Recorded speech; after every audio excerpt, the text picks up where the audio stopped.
I'm Shanda Golden, and you're in the vault. We're on a field trip yet again. We're here at Cargo in Reno, Nevada, and we're hanging out with the legendary Geoff Tate. How are you? Great. Yeah, good. Really good. Awesome. So tonight, big show in Reno. Thank you for coming to our town. I like Reno. I have family here. Oh, you do? Yeah, so we got in yesterday, and I got to have dinner with my aunt and uncle in Reno. It's great. Oh, wonderful. Yeah. That's great. Have you spent a lot of time in Reno? I have. Yeah. Congratulations on the album, Operation Mindcrime. Oh, yeah, thank you. Yeah, I mean, 30 years. Yeah, finally Can you became believe an adult. I mean, that came out in '88. Yeah. Wow. So I was kind of curious, as I've been listening to the album, I knew this interview was coming up. What books were you reading at the time?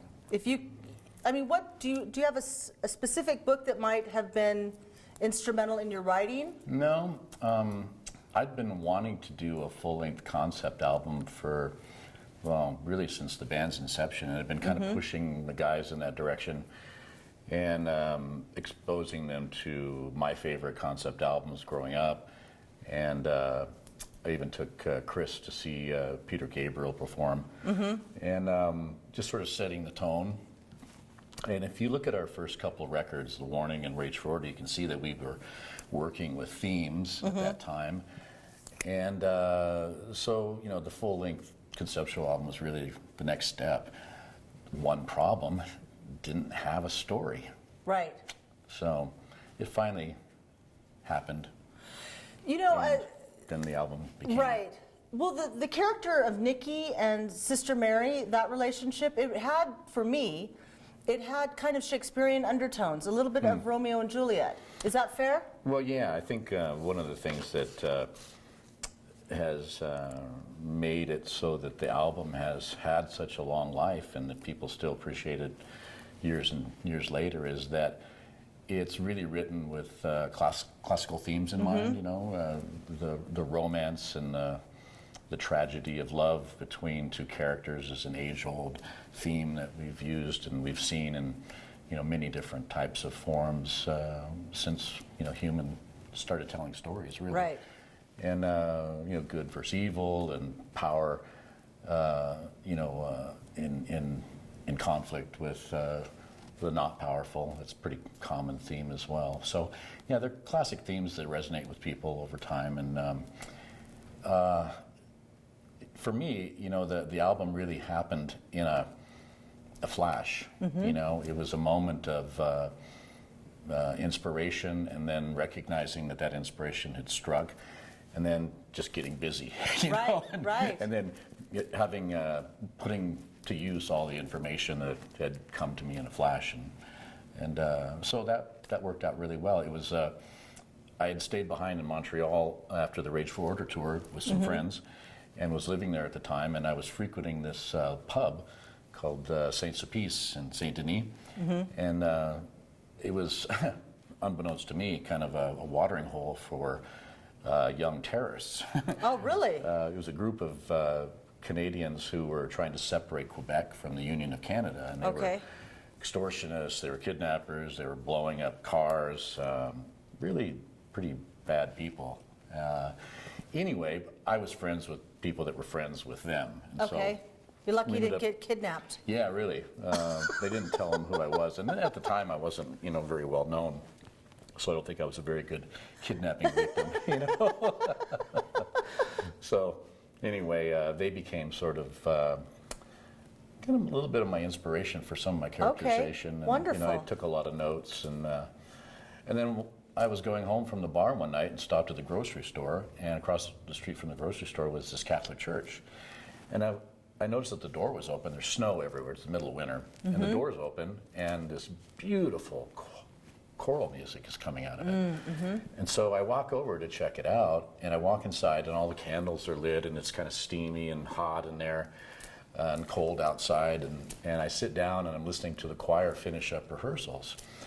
And they were all kind of walking out, and I'm just sitting there soaking up the atmosphere, and boom, this flash hit me, and I had the whole story.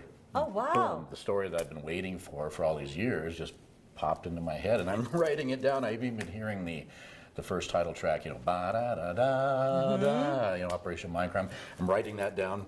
I'm writing the notes down in my head. I get back to the house. I pull out the keyboard, and I start composing these songs for the album, and I get like three or four of them together, write out the whole story, and then springtime, Michael Wilton, our guitar player, is getting married, so I go back to Seattle for his wedding. I meet up with the guys. I say, guys, I got this idea. That's wow, and that's how it happened. Are you surprised that it's had such longevity? Because most albums don't. Yeah, I am They surprised. just don't. It's a wonderful experience, actually, especially on this tour, the 30th anniversary, looking out at the audience every night and talking with people after the show and hearing their impressions of the album and what it meant to them and what they got from it, you know, and, and how relevant that the album still is today, subject matter-wise. It's like it was written yesterday, you know, and it really connects with people, you know, and it's a humbling, amazing experience, and I'm so grateful for the opportunity to have this music that's affected people, you know, for so long. I feel very grateful. Wonderful. Yeah, and I'm grateful for you for doing it. So now what's next for you? What's in the future? Because I know you've got your wine. Always, yeah, always have that. You've always got some vino right there. Cheers to you. Cheers. Well, I am booked out until January right now. Bravo. And touring till then. I'm taking a short break for January, into January and February, and then I'm going on a completely different odyssey in life, something I've never done before. I'm touring as a guest singer with another band. Oh, what band? It's a wonderful band based out of Germany called Avantasia. Okay. And I've sung on a couple of their records now, and they have a new one coming out that I've sung on. And so I'm going on tour with them across Europe and South America. We're going to be all over the place over the next, well, I guess 2019, yeah. Wonderful. And that's what I love about you, forever young. Well, I like to experience things. Yeah. I like to travel. I like to, you know, when I was in Queensrÿche, I spent 30 years playing music and associating with and focusing on the same group of people, right? So when that was over, I thought to myself, what do I want to do? And what really interested me is having as many experiences as possible and playing music with a number of different people, you know? So I've had a number of different people playing with me in my bands, and I think I'm at 16 or 18 different players right now, and just loving it. I'm playing with some legends, and I've been playing with some new people that are just starting out that have all this enthusiasm and emotion. I love it all, you know? Yeah. It's great. Well, thank you so much for your time. We got to wrap it up now. I'm getting this from the boys over there.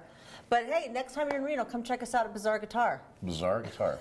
That's a great title. Thank you. He's been in business like 40-something years. Oh, okay. Yeah. We all love music, and we love you for putting out such a great album and continuing to create. Thank you. So God bless you. Thank you. Thank you. All right, that's it, you guys. We'll see you later.